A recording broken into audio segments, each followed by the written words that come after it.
자, 여러분 떡집 전문가 우리 권순우 팀장 한번 모셔볼까요? 어서 오십시오. 네, 1965년부터 종로 복덕방이 생겼고요. 네. 그쪽은 떡골목과 그 아구찜이 좀 유명합니다. 그렇습니다. 마산 아구찜. 예, 네. 허리우드 극장은 거기 어르신들 패키지로 해가지고 중국인 패키지에서 옛날 영화 다시 틀어주는 그런 캠페인들 하고 떡 있어서. 드시고 영화 보시고. 예, 거기 또 악기상 또 유명합니다. 그렇죠. 저도 거기서 색소폰을 샀죠. 색스폰 사셨어요? 꽤 됐습니다. 할 줄 아세요? 이 사람이 나를 그냥 띄엄띄엄하네. 참. 색스폰 하면 또 갑니까? 색소폰이라고 좀 해주세요. 색소폰. 그래요? 다음에 그러면 저희 모임 있으면 한번 오셔서 갖고 오세요. 한번 노래 한번 해주셔야지. 아니요, 연주라고 해주세요. 그러니까 연주 한번 좀 부탁드리겠습니다. 아유, 또 색소폰을 또 하시는구나. 의외의 매력이 있으시네요. 네. 붐붐붐붐붐. 자, 그러면 우리 창표처럼. 뉴스 한번 가볼까요?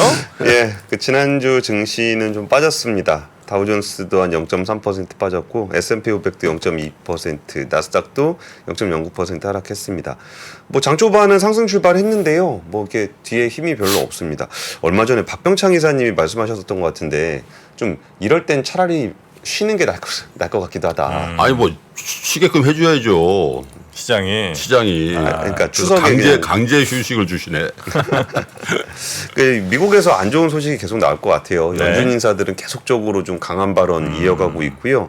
또 이제 그 유가 상승이 있는 것들도 인플레이션에 대한 부담을 계속 주고 있는데 또 저는 이 뉴스 정말 싫어하는데 그 연방 정부 셧다운 뉴스도 나오고 있어요. 네네. 그러니까 10월 초에 연방 정부 셧다운에 대한 우려가 좀 있는데 10월 1일 전에 예산안을 처리를 해야 됩니다.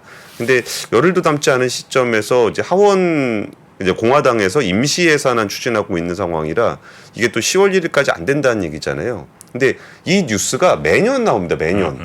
매년 나오고 뭐 실제로 이게 뭐 특별하게 그 큰 충격으로 다가온 적은 없습니다. 네. 근데 뉴스가 나올 때마다 주가가 빠져요. 그러니까 이게 매년 이런 식이거든요. 그러니까 매번 속는데. 매번 별일 없을 거라는 것도 우리가 대충 짐작하지만 매번 그래도 주가는 또 떨어지는군요. 그러니까 이게 그 미국 사람들은 이제 통계 데이터 가지고 이제 리포트 쓰는 거 되게 좋아하잖아요. 네. 근데 매년 이때 어떤 얘기가 나오냐면은 매번 아무 일이 없었는데 매번 주가가 빠졌으니 이번에도 아무 일은 없겠지만 주가는 빠질 것이다라고 생각해서 팔아서 빠져요.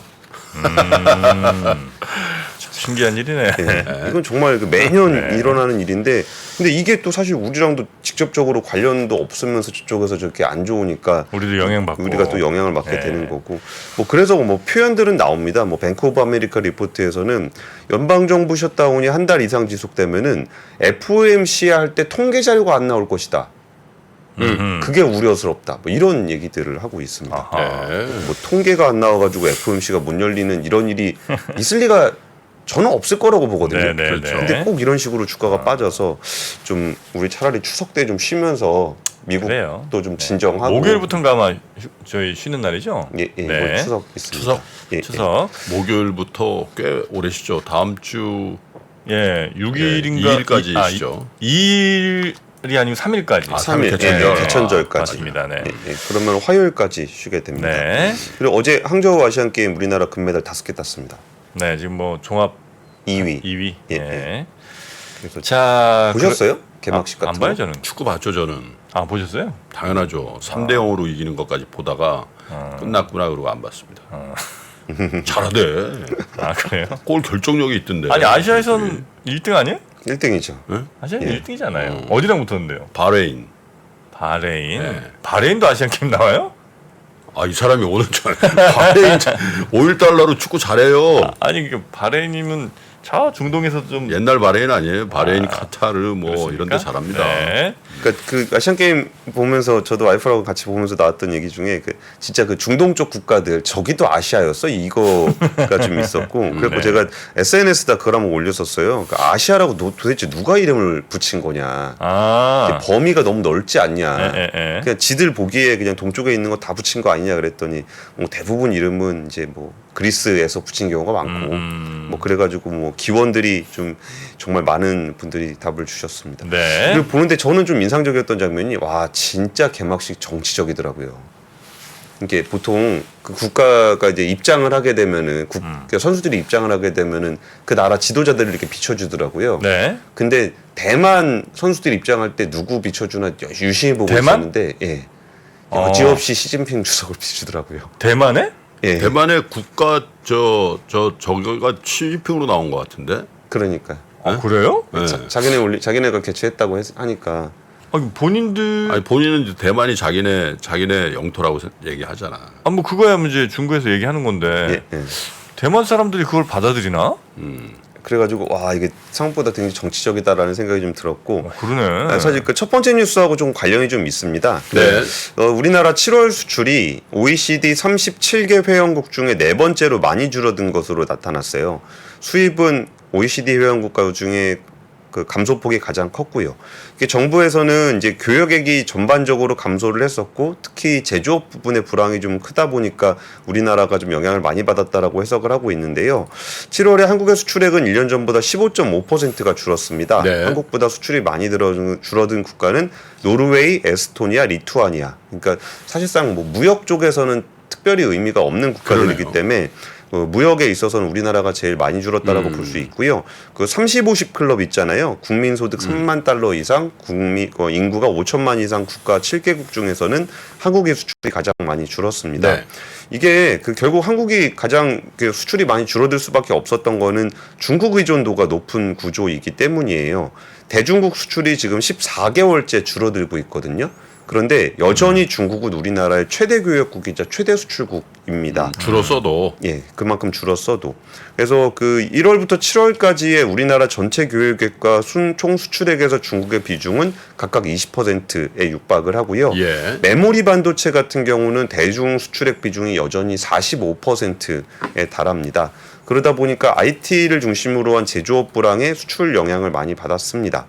그리고 이제 수입액 같은 경우는 이제 25% 줄어서 37개 OECD 국가 중에 감소폭이 가장 큰 상황입니다. 네. 그러면 결국은 우리나라가 이 상황을 타개하기 위해서는 전문가들하고 얘기를 해봐도 너무나 심플하게 그 두 가지 전략이에요. 뭐 단기적으로는 중국 경기 회복세에 어느 정도 올라타야 된다라는 게 있는 거고 이거는 뭐 하루아침에 비중이 바뀔 수는 없으니까 당연한 얘기인 것 같습니다. 그러면서 중장기적으로는 이제 미국을 비롯한 서방과의 교역 품목을 늘려가야 된다라는 건데요. 사실 그 서방 국가들도 중국 의존도가 상당히 높습니다. 거기에는 수입 의존도가 꽤 높은 편인데 그러면서 지금 글로벌 공급망 재편하면서 중국으로부터의 이제 비중을 다른 데로 옮기려고들 많이 하고 있잖아요. 이럴 때 우리나라가 중장기적으로 글로벌 공급망 재편에서 중요한 위치를 점하기 위한 노력을 해야 된다라는 겁니다. 그래서 단기적으로는 중국 경기 회복세에 좀 수혜를 받아야 되는 거고 중장기적으로는 계속적으로 이 서방 국가들과의 교역량을 좀 늘려가야 된다라는 그런 상황입니다.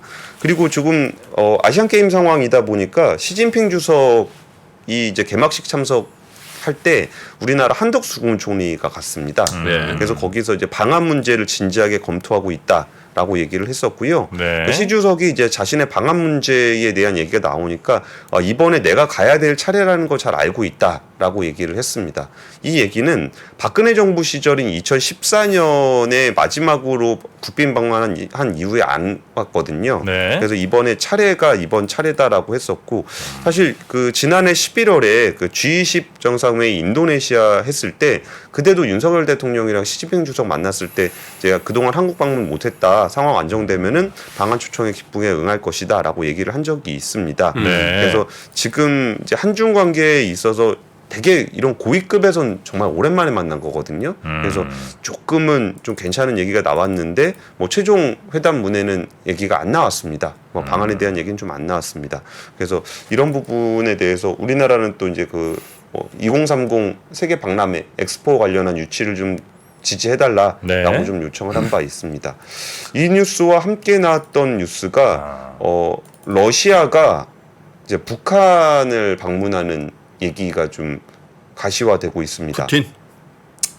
현재로서는 외무장관 쪽에서 그 라브로프 외무장관이 그 다음 달에 북한 평양을 방문하겠다라고 얘기를 하면서 이거는 김정은 국무위원장과 푸틴 대통령의 합의에 따른 것이다라고 얘기를 했습니다. 네. 근데 이 얘기가 조금은 포인트를 조금 잡아보자면은 2019년에 러시아에서 정상회담이 있었을 때 그 북한 매체에서는 그 김정은 위원장이 푸틴 대통령을 초청을 했고 푸틴 대통령이 수락을 했다라고 2019년에 보도를 했어요. 북한 네. 매체에서는. 근데 러시아 쪽에서는 공식적인 대응을 안 했습니다. 그리고서 안 갔어요. 그러니까 북한에서 광을 판 거죠. 근데 이번에는 크렘린궁에서 북러 정상회담 당일 대변인을 통해서 10월 양국 외무장관 회동이 예정돼 있다. 정상들이 이에 대해 지지를 했고 회동이 가까운 시일 내로 이루어질 것이다. 라고 해서 크렘린궁에서 인정을 했었어요. 네. 그래서 이번에는 좀 그 북한으로 그 러시아 고위 장관이 가는 것이 성사가 될 것으로 국방장관도 갔었잖아요. 예, 그 전에 갔었습니다. 그리고 이번에는 이제 국제사회에서는 푸틴 대통령이 평양 갈 것이냐 안 갈 것이냐를 유심히 보고 있는데 이게 왜 그러냐면은 지난 3월에 국제형사재판소가 그 푸틴 대통령이 우크라이나 침공을 한 것을 두고 체포영장을 발부를 해놨습니다. 그래가지고 이번에 그 체포 영장이요? 예, 그러니까 밖으로 나오면 잡아가겠다는 얘기잖아요. 전범이란 얘기죠. 예, 전범이라는 얘기죠. 그래서 지난번에 그 뭐죠? 블라디보스톡. 블라디보스톡 말고 네. 갑자기 이름이 브릭스. 못 브릭스 갔죠. 회담에서 다른 데 다 왔는데 네. 푸틴 대통령 못 왔잖아요. 외교부 장관이 갔죠. 예, 그래가지고 그것도 이제 국제형사재판소의 체포영장 이것 때문에 못 왔다라고 네. 얘기가 좀 있었는데 이번에 일단은 푸틴 대통령의 방문이 공식화되진 않았지만 그 외무장관 방문은 5년 만에 처음으로 근데 이루어진다. 북한에 가면 푸틴이 북한에 가면은 잡아가진 않을 거예요. 잡아갈 사람은 없겠지. 그렇겠죠. 예. 그러니까 나도 외국 갈 수 있는데 그거 보여줄 생각도 좀 있겠네. 예, 그래서 지금 뭔가 이번에 젤란스키 대통령 미국 갔을 때 반응이 그렇게까지 뜨겁진 않았었거든요. 옛날 같지가 않아요. 옛날 같지 옛날에 않은 작년 같지가 않아요. 예. 그래서 분위기가 약간 그 김프로님이 종종 말씀하시던 건데 국제 정세의 그 관심이 약간 동북아 쪽으로 좀 옮겨오고 있는 건가? 라는 느낌을 좀 주고 있는 네. 해외 뉴스들이 많이 전해지고 있습니다. 네. 그 참고로 그 아시안 게임 참가국들 쭉 보니까 중동 국가들 다 참가하는데 네. 바로 붙어 있는 이스라엘은 안 오네요. 이스라엘은 유러피안 게임으로 간답니다. 바로 옆에 있는 뭐 시리아, 요르단 뭐 이런 데 다 오는. 시리아, 요르단은 와요. 네, 다른 데는 다 와요 보니까. 뭐 레바논 뭐 다 오는데 바로 옆에 붙어 있는 이스라엘은 아시안 게임 안 온답니다. 뭐지? 예. 옛날에 이제 저 이스라엘 사람들이 네. 이제 기록을 남긴 게 이제 신약 성경이잖아요. 네. 보면 소아시아 뭐 이런 용어를 쓴다고. 네, 근데 자기네들은 이제 아니다 이거지. 유럽인이라고 생각을 하는 것 같네요. 계속 그 유럽으로 있으세요. 자, 그러면 두 번째 뉴스 두 번째 가보겠습니다. 뉴스는 이거 꽤 그 큰 빅매치가 될 것 같은데요. 카카오엔터가 2차 저작물 관련한 과징금을 맞았습니다. 네. 공정거래위원회가 그 웹소설 작가를 상대로 카카오엔터가 갑질을 했다. 그래서 시정명령과 함께 5억 4천만 원의 과징금을 부과를 했는데요. 이 얘기는 사실 그 조금 역사가 있는 얘기입니다. 예전에 그 검정고무신 구름빵 사건이라고 아, 맞아, 되게 유명한 사건인데. 예, 원작자는 이 대가를 이렇게 팔았는데 그 뒤에 정말 글로벌하게 대박이 났지만 원작자한테 돈이 하나도 안 돌아가는 사건이 있었잖아요. 그러다 보니까 이 그 원작에 대한 갑질 관련한 그 대응이 굉장히 강해졌습니다. 그러면서 카카오엔터가 지금 문제가 되고 있는 거는 그 웹소설 공모전을 했는데 공모전 당선자들에게 2차 저작물에 대한 그 계약을 어떻게 맺느냐가 좀 이슈가 됐었던 거예요. 네. 그러면서 2018년까지 2018년부터 2020년까지 추리 미스터리 스릴러 소설 공모전 등 5개 웹소설 공모전을 하면서 2차 저작물 작성권은 카카오 페이지에 있다라는 조건을 설정을 했다라는 겁니다. 어허. 네. 근데 이게 그 웹소설이라는 게 요즘에 단순히 웹소설이 아니라는 거를 다들 알고 계실 거예요. 그러니까 웹소설로 시작을 하게 되면 웹툰, 드라마, 영화 같이 2차 콘텐츠로 많이 생성이 되고 있는데요. 그러면서 지금 뭐 요즘 나오는 뭐 웹툰이라든지 뭐 드라마는 대부분 웹소설을 원작으로 하는 경우가 많습니다.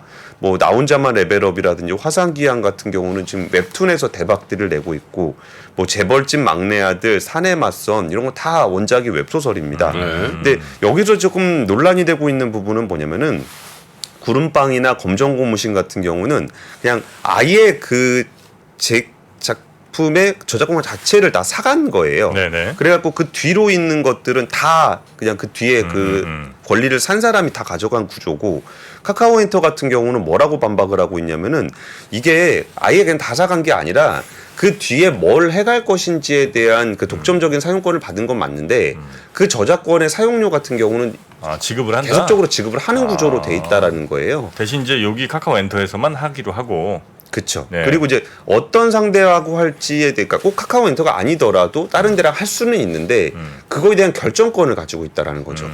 그래가지고 이제 웹툰 작가 노동조합 위원장은 이거는 아니 초등학교 장학금 주고서 그 이후에 중학교, 고등학교, 대학교, 직장, 결혼까지 다 결정하는 거 아니냐.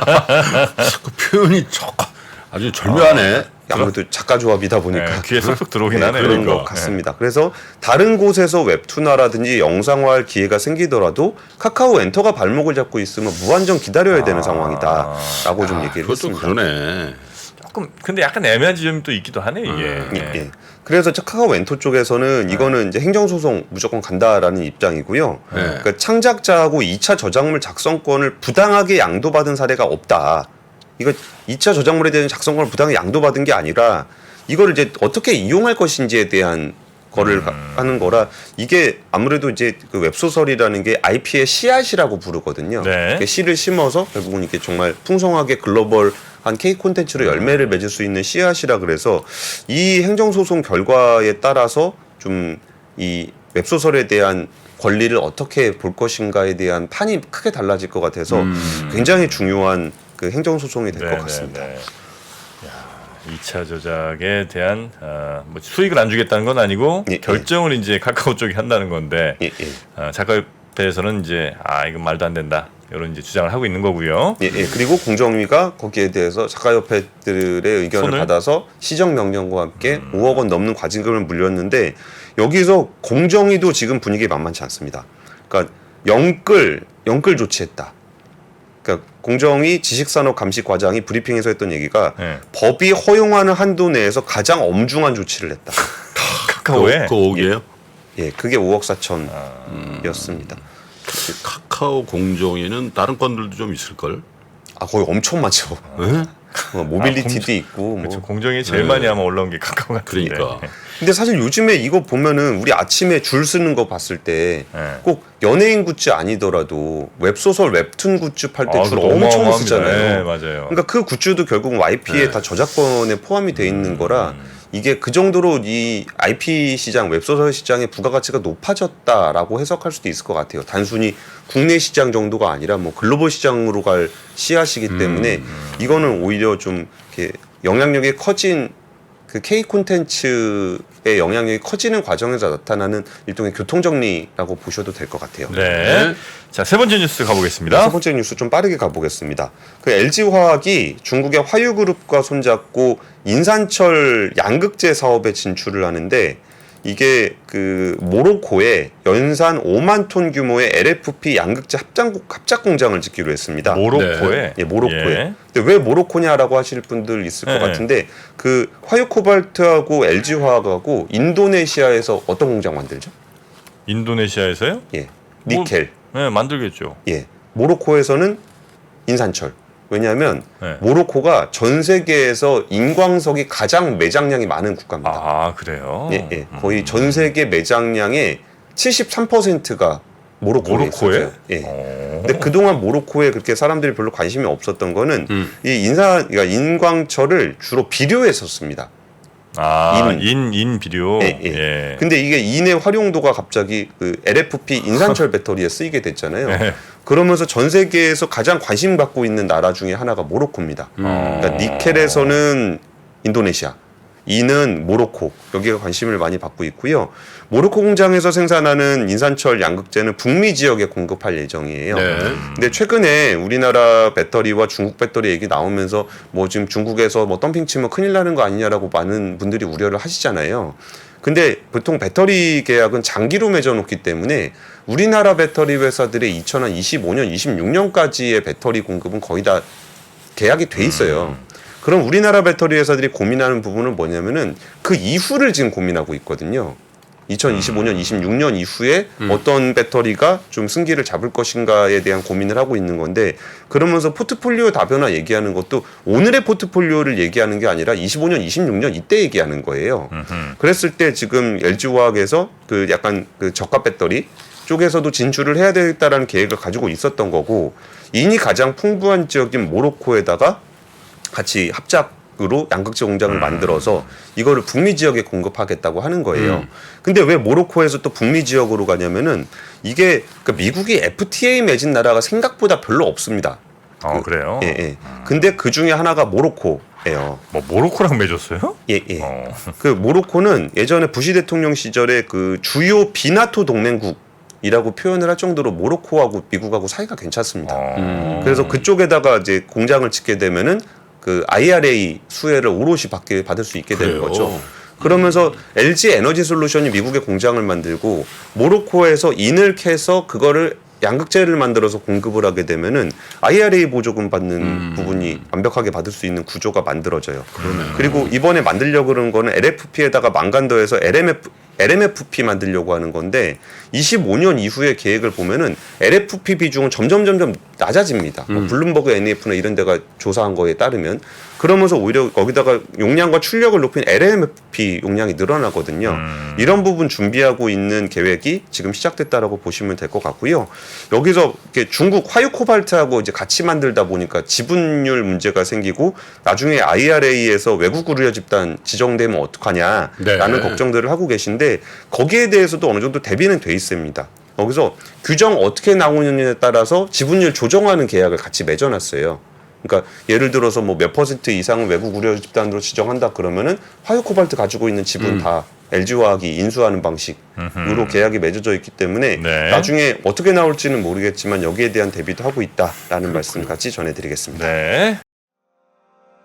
장 시작 전부터 종료까지 쏟아지는 수많은 뉴스와 정보들. 이 중에서 어떤 것이 투자에 정말 도움이 되는 정보일까요? 3프로의 증시 셔터맨 박근영 마스터가 직접 정보를 선별하고 투자의 힌트를 드립니다. 시간도 아끼고 투자 아이디어도 얻는 시간, 박근영 부장의 마켓 힌트와 함께 하세요. 자세한 사항은 3프로 TV 앱과 홈페이지를 확인하세요.